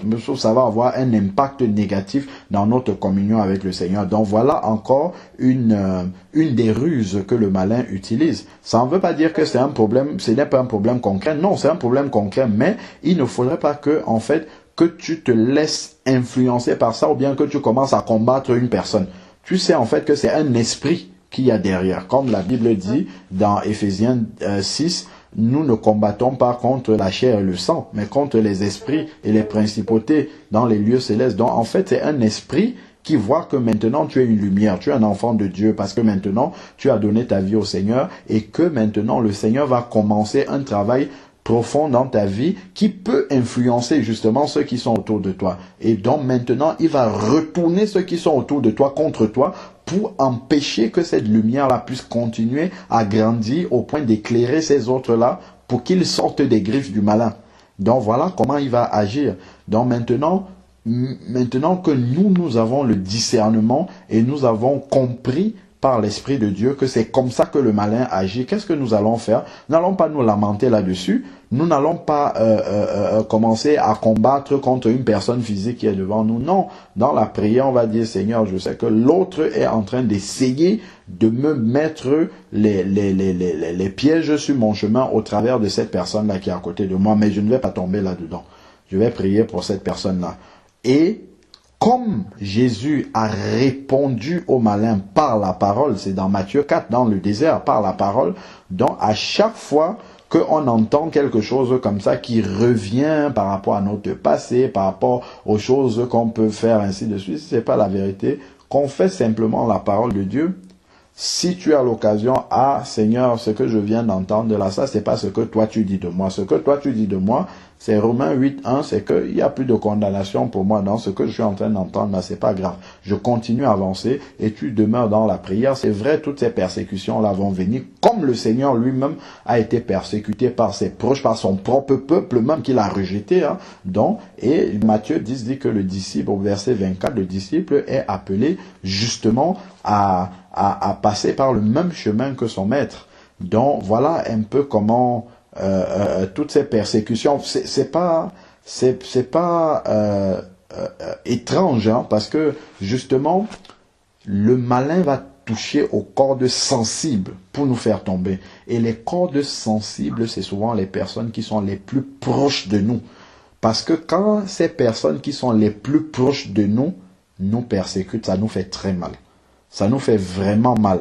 Et il sait que, en touchant, pourquoi il va utiliser ces personnes? Parce qu'elles n'ont pas l'Esprit de Dieu, ou bien parce que, bon, même si elles ont l'Esprit de Dieu, elles sont peut-être pas vigilantes et ainsi de suite. Et là, à tout moment, si quelqu'un baisse la garde, regardons Pierre. Pierre, quelques instants avant, il dit, quand Jésus demande « Qui dit-on que je suis ?» il va dire « Tu es le Christ, le Fils du Dieu vivant. » Le Seigneur va dire « Oui, ce n'est pas la chair et le sang. » C'est dans Matthieu 16, au verset 18. Il va dire « Ce n'est pas la chair et le sang qui te l'ont révélé, mais mon Père qui est dans le ciel. » Quelques instants après, Pierre dit à Jésus « Tu ne vas pas aller à la croix. » Jésus se retourne et dit « Arrière de moi, Satan. Tes pensées sont comme les pensées des hommes. » Ça veut dire que Pierre, un instant avant, était inspiré par Dieu, mais un instant après, il n'a pas veillé, et donc ses pensées ont été remplies par les pensées du malin. Mais en face, on a le Fils de Dieu qui est notre modèle, qui justement a discerné que la parole ci qui vient de sortir, ça vient de mon Père, et cette autre parole ci, ça vient du diable. Tu vois? Donc, et nous sommes appelés à exercer le même discernement. Quand on entend quelqu'un parler, cette analyse claire là doit se faire dans notre tête en se disant ça, parce que Dieu peut nous parler aussi au travers des personnes qui sont à côté de nous, qui ne sont peut-être pas converties ou qui le sont. Oui, mais il faut filtrer tout cela et dire, ah oui Seigneur, bon ok, je reconnais que tu es en train de m'exhorter au travers de cette parole, cette remarque-là que j'entends, c'est toi qui me parles, mais cette autre parole-là que j'entends, ça ne vient pas de toi, ça vient de l'autre, ça. Exactement comme Jésus l'a fait pour Pierre. Donc toute cette persécution-là qui est autour de nous, autour de toi, c'est quelque chose avec laquelle il va falloir avancer, dans le Seigneur, ne pas se décourager par rapport à ça, ou ne même pas commencer à prier, Seigneur, il faut que ça s'arrête. Le Seigneur sait pourquoi il laisse que ça soit là. Ça va contribuer à te faire grandir dans le Seigneur, et le Seigneur te donnera toujours la force pour pouvoir surmonter cela, parce que le Seigneur ne permet pas qu'il survienne dans notre vie des épreuves qui soient au-delà de nos forces. Jamais le Seigneur ne peut permettre ça. Parce que si le Seigneur permet cela, ça veut dire qu'il va laisser que nous soyons écrasés. Or, le Seigneur ne veut pas que nous soyons écrasés. Au contraire, il permet ces choses-là pour que notre foi puisse grandir. Parce que c'est dans le creux de l'épreuve, c'est au creux même de l'épreuve que la foi se révèle. C'est lorsque nous sommes au contact de cette persécution-là et tout ça que le Seigneur nous permet de grandir. Pourquoi? Parce qu'on se rapproche davantage de ce que le Seigneur lui-même a subi, des souffrances par lesquelles il est passé, et nous pouvons endurer ce que le Seigneur a enduré. Et ce qu'il veut que nous manifestions alors à ce moment, c'est ce que lui-même il a manifesté. Il a dit, Père, pardonne-leur car ils ne savent pas ce qu'ils sont en train de faire. Tous ceux qui sont autour de nous, qui nous persécutent, c'est parce que ils ont l'intelligence obscurcie et ils ne voient pas la vérité de Dieu comme nous la voyons. Et maintenant, si nous avons reçu cette vérité-là et le cœur même du Seigneur, nous devons voir les choses et prendre les choses comme le Seigneur les a prises. À savoir de dire, Seigneur, je comprends que ces personnes, ça me fait mal, ça fait mal à ma chair, parce que tout ce que Jésus a subi pour justement toutes les accusations, tout ça, sa chair avait mal. On le voit dans le jardin de Gethsémane, quand justement il voit les gardes arriver, sa mise en croix s'approcher et tout, il dit, Père, s'il était possible que cette coupe s'éloigne de moi, mais non pas ma volonté, mais la tienne. Donc même la chair de Jésus avait peur de ce châtiment qui allait arriver, parce qu'il a souffert quand même comme homme, hein. Il n'a pas souffert comme Dieu, il a souffert comme homme, c'est-à-dire que il avait la même crainte, la même sensation que ma chair humaine là peut avoir devant la mort. Il avait cette même sensation, mais il allait jusqu'au bout. Donc, en fait, justement, nous devons prier pour que le Seigneur nous donne cette force-là de pouvoir réagir comme il a réagi. Nous, on ne va peut-être pas aller à la croix, mais entre-temps, les persécutions verbales ou bien par les actes de nos proches aussi, ça va nous mettre dans la même position que le Seigneur. C'est-à-dire que dans une position où on est injustement traité, ainsi de suite. Mais après, il faut pouvoir réagir comme le Seigneur a réagi. Seigneur, je comprends, la personne en fait n'est pas éclairée, elle est encore obscurcie. Donc je vais prier jusqu'à ce que la personne puisse changer. Voilà le travail. C'est vrai que c'est pas facile, hein. Et tu comprends donc que si quelqu'un n'a pas l'esprit de Dieu, comment est-ce qu'il va pouvoir faire ça? Il ne peut pas, par tes propres forces, tu ne peux pas. Tu vas réagir par la chair, tu ne peux pas faire ça par tes propres forces. Donc, la personne prétend l'avoir. C'est ce que je suis en train de dire, que même si la personne l'a même effectivement, la personne peut prétendre l'avoir, bon, dans ses faits et actes, tu verras que la personne ne l'a pas, même si la personne l'a même véritablement, le cas de Pierre est très éloquent. C'est-à-dire que une personne, même qui a le Saint-Esprit, hein, oui, les disciples de Jésus même qui ont marché avec Jésus, c'est justement pour dire que, en fait, comme le Seigneur lui-même dit, nous devons veiller à chaque instant, chaque acte qu'on pose, chaque parole qu'on prononce, chaque truc, ça doit passer au scanner du Saint-Esprit pour se demander, est-ce que ça vient de Dieu ou ça vient de l'autre. Donc, lorsque j'analyse une parole qui sort, même si c'est quelqu'un qui me dit qu'il a l'Esprit, oui, ok, la personne peut même être baptisée du Saint-Esprit, c'est pas le problème, mais une parole qui vient de l'autre peut sortir de sa bouche. Pourquoi? Parce qu'il n'a pas veillé lui-même. Il n'a pas veillé à ce qui sortait de sa bouche, et c'est une parole qui n'était pas inspirée du Seigneur et qui venait complètement de l'autre qu'il a laissé échapper de sa bouche. Mais moi, en face, je dois discerner que cette parole-ci ne vient pas de Dieu. Et réagir comme Jésus a réagi, arrière de moi Satan. Je vais peut-être pas dire à la personne pour ne pas choquer la personne, mais dans mon esprit, je ne vais pas accepter cette parole-là, parce que je ne la reconnais pas comme une parole venant de Dieu. Je vais plutôt confesser à la place de cette parole-là la contre-vérité de cette parole, c'est-à-dire la vérité même de la parole de Dieu par rapport au mensonge qui est en train de sortir, et dire ça c'est la parole de Dieu, ce que tu dis c'est pas la vérité. Et c'est ça qui va me permettre de rester dans un équilibre psychologique dans mes pensées, parce qu'on a le malin va surtout nous attaquer dans la pensée.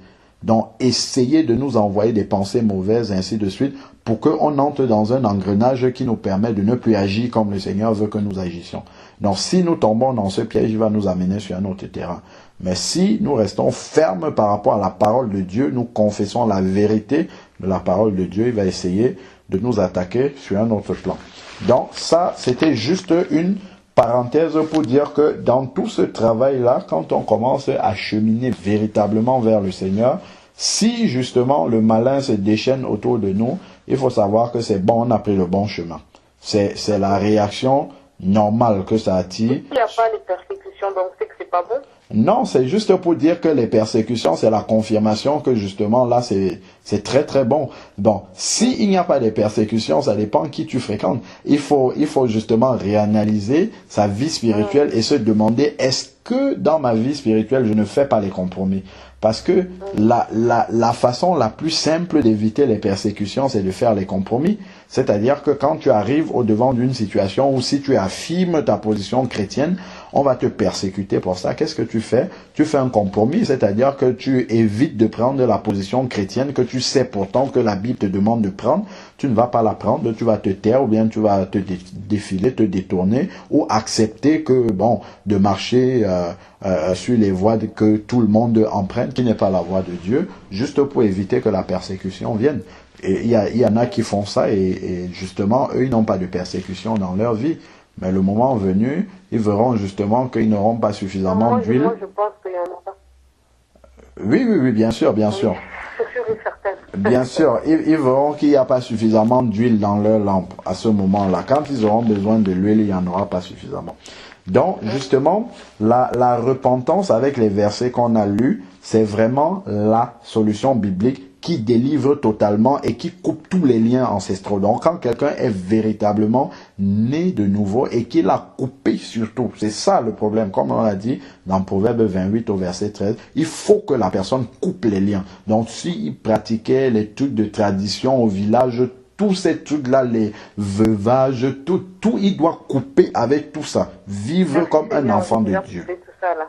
Comment? Je dis merci Seigneur que j'ai déjà coupé tout. Amen. Amen. Et ça... Le dernier, c'est la serviette que je disais dimanche dernier. Voilà, ok. Et tu vois justement que, voilà par exemple, un truc qui peut maintenir quelqu'un captif, c'est que, je sais pas, il y a peut-être une cérémonie au village, toute la famille va partir, ils vont aller faire des rites, tout ça. Toi, tu vas dire, tu ne fais pas, tu es le seul dans ta famille à ne pas faire. Forcément, toute la famille va se retourner contre toi. On va dire, mais toi, qu'est-ce que tu penses? Peut-être la famille même là, il y en a qui prient, qui vont au culte, tout ça. On va dire, mais voilà d'autres aussi qui prient comme toi. Pourquoi toi, tu veux faire ça? Ainsi de suite. Et tout le monde va te rejeter. Voilà, un exemple de compromis, c'est celui qui va dire, bon, ben ok, puisque de peur d'être rejeté par la famille, je vais aller faire avec eux. Eh ben, il va y aller. Voilà, tu vois, et ça c'est un compromis et c'est une porte grande ouverte dans sa vie pour que le malin continue à agir. Et quand il va aller et qu'on va prier, il va tomber, les démons vont se manifester. On va dire qu'un chrétien est possédé par un démon. Pas du tout, c'est pas un chrétien, il ne s'est pas repenti. C'est ça justement on néglige, mais le fondement même de la conversion, c'est la repentance. Donc, il faut vraiment passer le temps qu'il faut dans la repentance. Donc, et au moment où on confesse Jésus, on accepte Jésus comme Seigneur et Sauveur, l'Esprit de Dieu vient habiter en nous. Et maintenant, lorsque l'Esprit de Dieu habite en nous, c'est lui désormais qui va nous conduire dans ce que nous devons faire si il nous arrive de pécher. Parce que maintenant que nous sommes enfants de Dieu, avant le péché, c'était quotidien dans notre vie. On marchait dans le péché, on péchait sans même se rendre compte que nous sommes en train de pécher. Mais maintenant que nous avons reçu l'Esprit de Dieu en nous, déjà Jean 16 verset 8 dit que le Saint-Esprit a été donné pour convaincre de péché. La première chose. Et si tu vas lire dans 1 Jean c'est à côté du livre de l'Apocalypse. Donc tu prends à partir de la fin, si tu remontes, tu auras Jude après Apocalypse, en remontant vers le début. Apocalypse. Oui, avant Apocalypse, excuse-moi. Juste avant Apocalypse. Voilà, ok, ben c'est bon. 1 Jean chapitre. Voilà, 1 Jean chapitre 3. Pas le livre de Jean, hein, mais 1 Jean, c'est à la fin de la Bible. Oui. Okay. C'était dans l'évangile de Jean. Non, va d'abord, prends le dernier livre de la Bible, Apocalypse. Après, avant Apocalypse, tu remontes, tu as Jude. Jude, oui. Voilà, et avant Jude, tu as Jean. Oui, épître, deuxième épître de Jean. Voilà, pas à la première. À la première. Voilà, à la première, chapitre 3. Voilà, voilà, chapitre 3, verset 9. Verset 9. Voilà, il est dit, quiconque est né de Dieu, c'est-à-dire né de nouveau, né de l'Esprit, quiconque est né de Dieu ne commet pas le péché. C'est-à-dire, il ne pratique pas de façon volontaire le péché. C'est-à-dire que si quelqu'un est né de nouveau, né de Dieu, il ne se lève pas un matin, il commence à se dire, bon, ce matin, si je vais aller tromper telle personne, je vais aller consulter un sorcier, je vais aller faire une jalousie à telle personne, ou bien je vais faire telle chose à telle personne pour qu'il ait mal, des choses comme ça. Non, il ne peut plus concevoir le péché pour aller se pratiquer, pour aller le faire. Alors qu'avant d'être chrétien, on n'a pas l'Esprit de Dieu, donc on pratique ces choses-là de façon naturelle et ça ne nous émeut pas, on n'a pas de remords par rapport à ça. Pourquoi? Parce que l'Esprit de Dieu n'est pas là. Mais lorsqu'on devient enfant de Dieu, on est né de nouveau, le Saint-Esprit, à chaque fois qu'il devient notre gardien, parce qu'il habite en nous maintenant, dès qu'on va commettre quelque chose qui ne plaît pas à Dieu, le Saint-Esprit va indexer cette chose-là, il va mettre son doigt là-dessus. Il va dire, ça, ce que tu as fait là, Dieu n'aime pas ça. Ça ne plaît pas à Dieu et immédiatement on va ressentir comme si nous avons une tache sur notre robe. Comme même physiquement, que si tu as une tache sur ton vêtement, tu vas toujours essayer de dissimuler ça quand tu es devant les gens pour qu'on ne voit pas cette tache-là qui est sur ton vêtement. De la même façon, lorsque nous avons péché en tant qu'enfants de Dieu, la minute, les secondes d'après, le besoin qui sera là, le Saint-Esprit ne va pas nous laisser tant que nous n'allons pas dans la présence de Dieu pour demander pardon à Dieu pour ce que nous venons de faire. Et ça va rétablir la communion avec le Seigneur afin que nous puissions continuer à marcher avec lui. C'est ce qu'on appelle marcher dans la lumière. Je crois qu'il le dit, si tu tournes un verset, un chapitre, 2 chapitres avant, au chapitre 1, verset 7. Dans les épîtres de Jean. De Jean, oui, juste avant. Le chapitre 1, là, on était au chapitre 3. Si tu regardes au chapitre 1, verset 5, dans 1 Jean 1, verset 5, voici le message que nous avons entendu de lui et que nous annonçons. Dieu est lumière. Il n'y a pas en lui de ténèbres. Si nous disons que nous sommes en communion avec lui et que nous marchons dans les ténèbres, c'est-à-dire en dissimulant, en cachant nos fautes, nous mentons et nous ne pratiquons pas la vérité. Mais si nous marchons dans la lumière, c'est-à-dire quoi? Dès que je commets une faute. Parce que le Seigneur, en fait, quand on marche, quand on a reçu le Saint-Esprit, c'est comme si nous vivons devant Dieu. C'est comme si Dieu est physiquement là devant nous à chaque chose que nous faisons. Peu importe si les gens nous ont vus ou si les gens ne nous ont pas vus, nous avons cette conscience-là révélée par le Saint-Esprit qui est en nous, que Dieu est présent avec nous partout où nous sommes. Donc si nous avons commis une bêtise, quelque chose qu'il ne faudrait pas que nous fassions, que les gens l'aient vu, que les gens n'aient pas vu, nous savons que Dieu, lui, l'a vu. Donc nous allons automatiquement demander pardon à Dieu pour cela. C'est ce qu'il appelle vivre dans la lumière. C'est-à-dire vivre dans la présence continuelle de Dieu. Comme il est lui-même dans la lumière, nous sommes en communion avec lui. Donc, lorsque nous vivons comme ça dans la présence permanente de Dieu, alors c'est ça qui fait que nous sommes en communion avec lui. Parce que nous savons qu'il est là, dans tout ce que nous sommes en train de faire. Si nous réagissons mal, verset suivant, le sang de Jésus, son Fils, nous purifie de tout péché. Donc s'il nous arrive en vivant dans la lumière un accident de péché, nous demandons immédiatement pardon à Dieu pour que son sang nous purifie.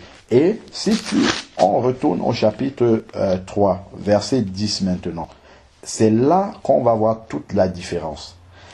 Il avait dit au verset 9, chapitre 3, verset 9, « Quiconque est né de Dieu ne commet pas le péché, donc il ne pratique pas volontairement le péché, parce que la semence de Dieu est en lui, parce que le Saint-Esprit, qui est la semence de Dieu, habite en lui, il ne peut pas pratiquer le péché.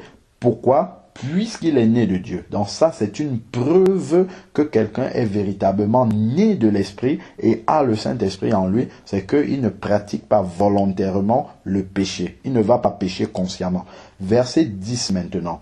C'est par là que se manifestent les enfants de Dieu, donc ceux qui sont nés de nouveau, et les enfants du diable, c'est-à-dire les autres. C'est par le fait que l'enfant de Dieu ne peut pas commettre volontairement le péché, alors que ceux qui ne sont pas les enfants de Dieu commettent volontairement le péché. Et si tu tournes au chapitre 5, au verset 18, il y a quelque chose de très intéressant là. Chapitre 5, verset 18, 1 Jean 5, verset 18 dit, nous, voilà. Voilà, nous savons que quiconque est né de Dieu ne pratique pas le péché, mais celui qui est engendré, qui l'a engendré, le garde et le malin ne le touche pas. Tu vois? Donc le fait de vivre sans pratiquer le péché, ça fait en sorte que la protection de Dieu est permanemment sur nous et le malin ne peut pas nous toucher. Pourquoi il ne peut pas nous toucher? 1, parce qu'on a la protection de Dieu, et 2, parce que puisque nous ne pratiquons pas le péché, nous n'avons rien qui lui appartient. Donc il ne peut pas venir toucher ce qui ne lui appartient pas. Exactement, toutes les portes sont fermées. C'est lorsque nous pratiquons le péché que nous ouvrons les portes, et puis là maintenant le malin a une part avec nous. Donc c'est vraiment ça que nous devons retenir. Et pour finir, on peut lire juste maintenant l'évangile de Jean au chapitre 1, verset 12. Et on pourra s'arrêter là. Jean chapitre 1, verset 12. Voilà. Donc, il est dit à ceux qui l'ont reçu. Il parle de la parole de Dieu, il a expliqué la parole de Dieu. Et au verset 12, on peut commencer à 11. Verset 11. Elle est venue, c'est la parole, elle est venue chez les siens et les siens ne l'ont pas reçue. La parole, Jésus. Mais à tous ceux qui l'ont reçu la parole, la parole a donné le pouvoir de devenir enfant de Dieu. Est-ce que tu comprends ça? C'est la parole de Dieu qui dit que telle personne est enfant de Dieu. C'est pas les gens qui disent que celui-là c'est un enfant de Dieu. C'est la parole. Pourquoi? Parce que la parole atteste que cette personne-ci a passé le test pour être enfant de Dieu. Pas test qui mérite quelque chose. Non, c'est qu'il s'est vraiment repenti. Et c'est la parole qui dit ça. C'est elle qui donne l'autorité de devenir enfant de Dieu. Et lorsqu'on a l'autorité d'un enfant de Dieu, c'est pour ça que tu peux te placer devant un démon, tu dis pas au nom de Jésus. Mais celui qui n'est pas un vrai enfant de Dieu, il dit pas au nom de Jésus, le démon ne part pas et le démon va même le menacer. Comme on voit avec les fils de Séva là dans le livre des Actes, qui ont essayé de chasser les démons au nom de Jésus que Paul prêche. Et les démons ont dit, nous connaissons Paul, nous connaissons Jésus, et vous, qui êtes-vous? Et les démons se sont justement déchaînés sur eux. Ça, c'est quand nous n'avons pas reçu l'autorité même de la parole de Dieu pour être enfant de Dieu. Parce qu'on n'a pas passé les étapes que la parole de Dieu nous demande pour devenir un enfant de Dieu, à savoir se repentir, abandonner le péché et marcher dans la lumière même du Seigneur. Et ensuite, continuons. On a dit, mais à tous ceux qui l'ont reçu, elle a donné la parole de Dieu, le pouvoir de devenir enfant de Dieu, à ceux qui croient en son nom, donc ceux qui croient dans le nom de Jésus. Verset 13, et qui sont nés non du sang, ni de la volonté de la chair. C'est-à-dire que c'est pas par la volonté humaine. C'est pas parce qu'on te donne une carte de membre dans une assemblée que tu es un enfant de Dieu. Ça, c'est une volonté humaine, ça. Ça, c'est la chair. Donc, c'est pas parce que ton papa, ta maman, ta tante, ta nourrice, ainsi de suite, sont enfants de Dieu que toi, tu le deviens. C'est pas la volonté de la chair. C'est pas parce qu'ils t'amènent au culte, qu'ils prient avec toi à la maison que tu es un enfant de Dieu. Pas du tout. du tout, du tout. C'est pas selon la volonté de la chair, parce que moi, j'aimerais que ma fille soit chrétienne ou mes filles soient chrétiennes, mais c'est pas ma volonté là qui va compter, mais c'est que la parole de Dieu, lorsqu'elles auront fait ce que la parole de Dieu demande pour devenir enfant de Dieu, cette parole-là va attester que oui, effectivement, telle personne s'est repentie et a confessé véritablement Jésus comme Seigneur et Sauveur. Oui, cette personne-ci est un enfant de Dieu. Donc, verset 13, et qui sont nés non du sang, ni de la volonté de la chair, ni de la volonté de l'homme, mais de Dieu. Donc, c'est Dieu seul qui décide d'accorder justement à quelqu'un qui s'est repenti que oui, effectivement, celui-ci est enfant de Dieu parce que il a fait ce que la parole de Dieu demande pour devenir un enfant de Dieu. Donc, ce n'est qu'après vraiment cette étape-là de la repentance, l'abandon de ses péchés, la confession de Jésus comme Seigneur et Sauveur, là maintenant, on devient enfant de Dieu et la première étape d'obéissance du nouveau converti, c'est de rentrer dans les eaux du baptême pour sceller cette nouvelle naissance-là. Parce que la nouvelle naissance qu'on vient d'expliquer là, effectivement, elle est spirituelle. Elle s'est passée spirituellement, donc ça se passe à l'intérieur de nous. Et le diable ne sait pas ce qui s'est passé. Pourquoi? Parce que le diable, lui, il voit seulement les choses extérieurement. Il ne peut pas lire dans le cœur. Peut pas lire dans les pensées. Mais Dieu, lui, il a cette capacité-là, puisque la Bible nous dit qu'il sonde les reins et qu'il sonde les cœurs. Comme le diable, lui, il n'a pas cette capacité-là à lire dans nos cœurs, à lire dans nos pensées. Il ne sait pas que nous avons expérimenté la nouvelle naissance. En l'occurrence, il ne sait pas que nous sommes passés des ténèbres de son royaume à la lumière du royaume de Dieu. Donc maintenant, on va aller la première étape du nouveau converti, c'est de rentrer dans les eaux du baptême pour sceller cette conversion-là, à savoir que le baptême, c'est la manifestation extérieure de ce changement qui s'est produit à l'intérieur de son cœur. Et là, puisque c'est une manifestation extérieure, là, le diable, à ce moment-là, va prendre acte que maintenant, celui-ci ne m'appartient plus. C'est pour ça que le diable veut combattre énormément le baptême d'eau. Quand quelqu'un veut prendre la décision de se baptiser, le diable va mettre toutes sortes de raisons pour que tu ne te baptises pas. Pour que tu commences à faire la philosophie. Moi-même, personnellement, quand je me suis converti, le fait que j'avais pratiqué une religion avant, donc j'étais protestant avec mes parents, j'avais été aspergé d'eau, quelques gouttes d'eau sur la tête. Mais les protestants, ils font le baptême de l'eau aussi. Mais c'est pas par immersion. Là où moi j'avais été, moi j'appelle c'est une aspersion d'eau. Donc, mais comme j'étais déjà quand même majeur, j'avais 16 ans déjà, hein, et j'avais fait des cours de catéchisme pendant 2 ans. Et j'avais passé même des examens de baptême, hein, où j'avais eu 18 sur 20. Donc dans ma tête, je ne pouvais pas imaginer que ça c'est pas un baptême. Donc, même étant né de nouveau, j'avais beaucoup de mal à comprendre qu'il fallait que je passe dans les eaux du baptême. Pour moi, je me disais, non, maintenant je suis né de nouveau, c'est bon, mon baptême est valable et tout. Il a fallu que le Seigneur vraiment me montre au travers de la conversion de l'apôtre Paul et puis du témoignage personnel d'un frère que j'avais écouté sur Internet qui m'a débloqué complètement, et là je ne pouvais plus résister. Je suis allé trouver le frère qui m'a baptisé. Je dis non, aujourd'hui il faut que tu me baptises. Mais ce n'était pas évident pour que cette forteresse là tombe. Mais ce n'est que lorsque justement on passe, comme moi, en tout cas moi personnellement, quand je suis passé dans les eaux du baptême, c'est là où vraiment ça a fait la coupure radicale avec tout l'héritage religieux que j'avais avant. Mais même étant né de nouveau, je continuais à traîner cet héritage-là, parce que oui, dans ma famille, dans le protestantisme que ma famille pratique, j'ai des oncles qui étaient anciens d'église,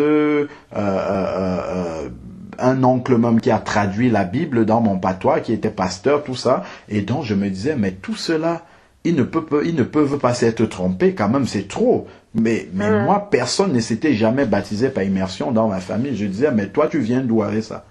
Mais il a vraiment fallu que la puissance du Saint-Esprit agisse profondément en moi pour que je comprenne que si je ne passe pas par là, je suis perdu totalement.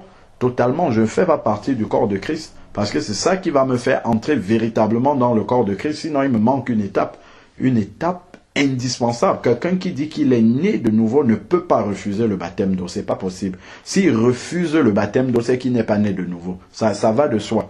Sauf si vraiment c'est quelqu'un qui est sur son lit de mort, il accepte Jésus et puis il meurt. Oui, là, peut-être il va se débrouiller là-bas à s'expliquer devant le Seigneur. Mais pour quelqu'un qui est lucide là, qui est né de nouveau, la toute première chose qu'il doit faire, c'est d'entrer dans les eaux du baptême. Et si on étudie les cas justement dans la Bible, l'eunuque éthiopien, dès qu'il a cru, immédiatement il a trouvé un point d'eau. Il dit, qu'est-ce qui empêche?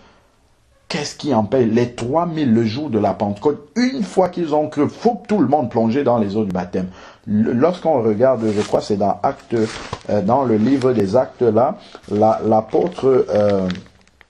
l'apôtre Paul, justement, avec le geôlier qui les gardait, le garde prisonnier, lorsque justement ils se sont, le geôlier a donné sa vie au Seigneur, immédiatement il a été baptisé. Si on prend Acte 16, Acte 16, on peut prendre à partir du verset 28. Non, on peut m'en prendre pour comprendre tout ce qui se passe. Verset 25, c'est Paul et Silas qui étaient en prison. Vers le milieu de la nuit, Acte 16, verset 25. Oui, il dit, vers le milieu de la nuit, Paul et Silas priaient et chantaient les louanges de Dieu, et les prisonniers les écoutaient. Tout à coup, il se produit un grand tremblement de terre au point que les fondements de la prison furent ébranlés, et au même instant, toutes les portes s'ouvrirent et les chaînes de tous les prisonniers se détachèrent. Le geôlier se réveilla et lorsqu'il vit les portes de la prison ouvertes, il tira son épée, il allait se tuer, pensant que les prisonniers s'étaient enfuis. Mais Paul cria d'une voix forte, « Ne te fais aucun mal, nous sommes tous ici. » Alors le geôlier demanda de la lumière, entra précipitamment et tomba tout tremblant devant Paul et Silas. Il les mena dehors et dit, « Seigneur, que faut-il faire? Que faut-il que je fasse pour être sauvé? » Il répondit, « Crois au Seigneur Jésus et tu seras sauvé, toi et ta famille. » Ils lui annoncèrent la parole du Seigneur ainsi qu'à tous ceux qui étaient dans sa maison. Il les prit avec lui à 7 heures même de la nuit, lava leurs plaies et aussitôt il fut baptisé. Tu vois, la nuit même, on n'a même pas attendu le matin. Aussitôt il fut baptisé, lui et tous les siens. Il les fit monter dans sa maison et les mit à table, ainsi de suite. Donc on voit que même la nuit, immédiatement lorsque les gens recevaient le Seigneur, confessaient Jésus, ils étaient baptisés, on n'attendait pas une minute. Pourquoi il faut que le diable prenne acte que celui-là a changé de camp? Sinon il peut encore venir te déranger. Si tu prends maintenant acte 10, verset 44. Ça c'est Pierre qui est en train de prêcher, justement chez Corneille, qui était un païen, mais qui était pieux. Il aimait Dieu, justement, mais il ne connaissait pas Dieu. Voilà encore un exemple, justement, de quelqu'un qui aimait Dieu, qui était religieux, mais il ne connaissait pas ce Dieu-là. Et Dieu a dû envoyer Pierre pour que Pierre lui annonce la parole authentique de Dieu. Et si on regarde dans Acte 8 aussi, pareillement, à partir du verset 31, l'expérience de l'eunuque éthiopien, lui aussi, il aimait Dieu, il allait même à Jérusalem pour adorer Dieu, un Dieu qu'il ne connaissait pas. Et il a fallu que le Seigneur dépêche Philippe pour retrouver l'eunuque dans les déserts, pour que l'eunuque lui annonce la véritable parole de Dieu. Donc on peut être religieux, on peut pratiquer les choses du Seigneur, mais si on ne connaît pas véritablement Dieu, on a besoin d'entendre la vérité même de la parole de Dieu pour se convertir bibliquement. Parce qu'on peut penser qu'on est chrétien, mais on n'est pas converti bibliquement. Donc si on prend Acte 10, verset 44, il est dit, comme Pierre prononçait, c'est Pierre qui est en train de parler là chez Corneille, Comme Pierre prononçait encore ces mots, le Saint-Esprit descendit sur tous ceux qui écoutaient la parole. Verset 45.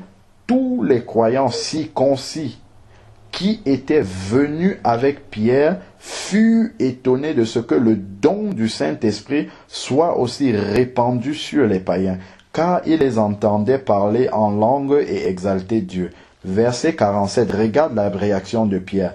Alors Pierre reprit, peut-on refuser l'eau du baptême à ceux qui ont reçu le Saint-Esprit aussi bien que nous? Il ordonna de les baptiser au nom de Jésus-Christ. Ils lui demandèrent de rester là quelques jours. Donc, immédiatement, lorsqu'ils ont reçu le Saint-Esprit, il a dit, hop, vous devez entrer dans les eaux du baptême. Si tu prends encore Acte 19, pareillement, même chose, c'est le même scénario à chaque fois. Dès que les gens reçoivent le Seigneur, il n'y a pas besoin d'attendre une semaine d'aller faire les cours de catéchisme. Tout ça, ça n'a rien à voir avec la parole de Dieu. Si on prend Acte 19, il est dit, à partir du verset 1, pendant qu'Apollos était à Corinthe, Paul, après avoir traversé les hauteurs du territoire, se rendit à Éphèse. Il rencontra quelques disciples et leur dit, « Avez-vous reçu l'Esprit Saint quand vous avez cru ?» Ils répondirent, « Nous n'avons même pas entendu dire qu'il y ait un Saint-Esprit. » Il dit, « Quel baptême avez-vous donc reçu ?» Il répondit, « Le baptême de Jean. » Alors Paul dit, « Jean a baptisé du baptême de repentance. Il disait au peuple de croire à celui qui venait après lui, c'est-à-dire à Jésus. » Sur ces paroles, tu vois, il rencontre des personnes en route, il leur demande, alors vous dites, vous êtes disciples de Jésus, est-ce que vous avez reçu le Saint-Esprit? Ah, on n'a même pas entendu dire qu'il y a un Saint-Esprit. Il dit, mais quel baptême vous avez reçu? Baptême de Jean. Sur ces paroles, verset 5, sur ces paroles, il fut baptisé au nom de Jésus-Christ. Donc, il n'attend même pas une seule seconde. Une fois qu'il rencontre des personnes qui ont la foi, qui ont confessé Jésus, qui sont repentis de leurs péchés, immédiatement le baptême. Si tu prends l'eunuque éthiopien dans Acte 8, verset 31 et suivant, c'est exactement la même chose. Quand quelqu'un croit, on doit le baptiser directement. Donc voilà un peu, parce que c'est la vie chrétienne véritablement, c'est le baptême qui scelle la nouvelle naissance. Donc il n'y a pas à attendre que autre chose vienne. Une fois qu'on a reçu le Seigneur, il faut immédiatement passer dans les eaux du baptême, qui représente justement... Je veux juste que Dieu me l'accorde en fait. T'accorde quoi? Le baptême. Qui te l'accorde de quelle façon? C'est compliqué. Hein? Je veux. Mais les conditions soient réunies. Ah, qu'il permette que tu rencontres quelqu'un qui te conduise dans les eaux du baptême, c'est ça? Non, moi je pense que je l'ai déjà rencontré. Ah, toi tu l'as déjà rencontré maintenant. Voilà. Bon, et tu as déjà fait la démarche de la repentance sincère, la coupure radicale avec ta vie passée? Je suis en train déjà avec tout ce que tu m'as prêché. Oui. Je vais commencer déjà. Oui. Parce que j'étais déjà dans cette démarche. Amen, c'est très bien. Voilà. Donc ça fait que confirmer la démarche que j'avais déjà. Amen. Et maintenant, il faut que toutes les conditions soient réunies. Oui. Une fois que tu t'es repenti complètement, que tu as confessé Jésus comme Seigneur et Sauveur, Seigneur, je t'accepte véritablement comme Seigneur et Sauveur, et je prends la décision de marcher avec toi chaque jour. Le Seigneur lui-même sait que le baptême, c'est une ordonnance, hein, c'est un ordre qu'on doit de se baptiser, c'est pas un choix personnel. Quand tu regardes même Jésus qui n'avait pas besoin d'être baptisé, il est venu auprès de Jean-Baptiste et Jean voulait dire non, c'est même toi qui dois me baptiser. Il a dit laisse faire. Donc Jésus étant le modèle parfait, lui-même il est passé dans les eaux du baptême. Donc c'est une ordonnance pour nous les enfants de Dieu, que lorsque nous recevons le Seigneur, nous devons immédiatement passer dans les eaux du baptême. Comme le Seigneur sait que c'est une ordonnance que lui-même il a donnée, s'il voit un enfant de Dieu qui est dans des conditions justement où il ne peut pas se faire baptiser, la prière justement de cet enfant de Dieu là, que le Seigneur permette qu'il puisse entrer dans les eaux du baptême, le Seigneur accueille favorablement cette prière-là et va aider justement cet enfant de Dieu-là à pouvoir être dans les conditions de pouvoir se baptiser. Donc ça c'est vraiment quelque chose d'important. Il faut avoir cette foi-là que le Seigneur va faire que cela soit possible. Non, j'ai la foi. Amen. Amen. Comme je disais à la soeur tout à l'heure, là, je vais juste encore continuer à me mettre en prière, que Dieu permette. Quoi. Amen. Amen. Parce que quand je dis Dieu permet, je ne sais pas si tu as compris. Je comprends. Moi, j'ai compris. J'ai compris ce que tu dis. Je comprends ce que tu dis. Parce que dès que j'ai commencé ça, avant même que je puisse prendre tout ça, là, la guerre a déjà commencé. Oui, non, c'est bien. C'est bien. Tu sais que plus tu es exercé au combat, plus justement dans ta vie spirituelle, tu seras armé pour le combat. Donc il ne faut pas prendre ça pour une mauvaise chose. Dieu fait toujours chaque chose en son temps parce qu'il sait que ça te sera utile plus tard. Même si pour notre chair c'est difficile au début, mais le Seigneur sait que pour plus tard ça viendra. Bon, je propose qu'on prie. Après on pourra passer dans les divers et puis je vais couper l'enregistrement. Okay. Seigneur Dieu Tout-Puissant, Père, je veux te bénir encore pour ta parole que tu nous as donné de partager, Seigneur Dieu, par ton Esprit Saint. Éternel Père, tu sais pourquoi toi-même tu as voulu, Seigneur Dieu Tout-Puissant, que ma sœur, que vraiment qu'elle puisse entendre ce message aussi, Seigneur Dieu Tout-Puissant. Tu sais combien c'est important, Seigneur Dieu. Elle avait vraiment besoin, Seigneur Dieu, d'être éclairée, Seigneur Dieu, par la lumière même de ton Saint-Esprit sur ta parole en ce qui concerne la conversion, la nouvelle naissance, Seigneur Dieu, de ne pas le faire à la manière des hommes, à la manière des dénominations, à la manière des traditions humaines, Seigneur Dieu Tout-Puissant, mais de pouvoir le faire comme l'ordonne ta parole. Seigneur Dieu Tout-Puissant, maintenant, ta fille, ta créature, Seigneur Dieu, a compris ce qu'il y a à faire, Seigneur Dieu. Je te prie vraiment de la prendre par la main et de la conduire, Seigneur Dieu, dans sa repentance, qu'elle passe véritablement ces étapes-là, qu'elle te reçoive sincèrement dans sa vie. Seigneur Père, je te fais confiance que tu vas ouvrir les portes, Seigneur Dieu, pour qu'elle puisse passer dans les eaux du baptême le plus rapidement,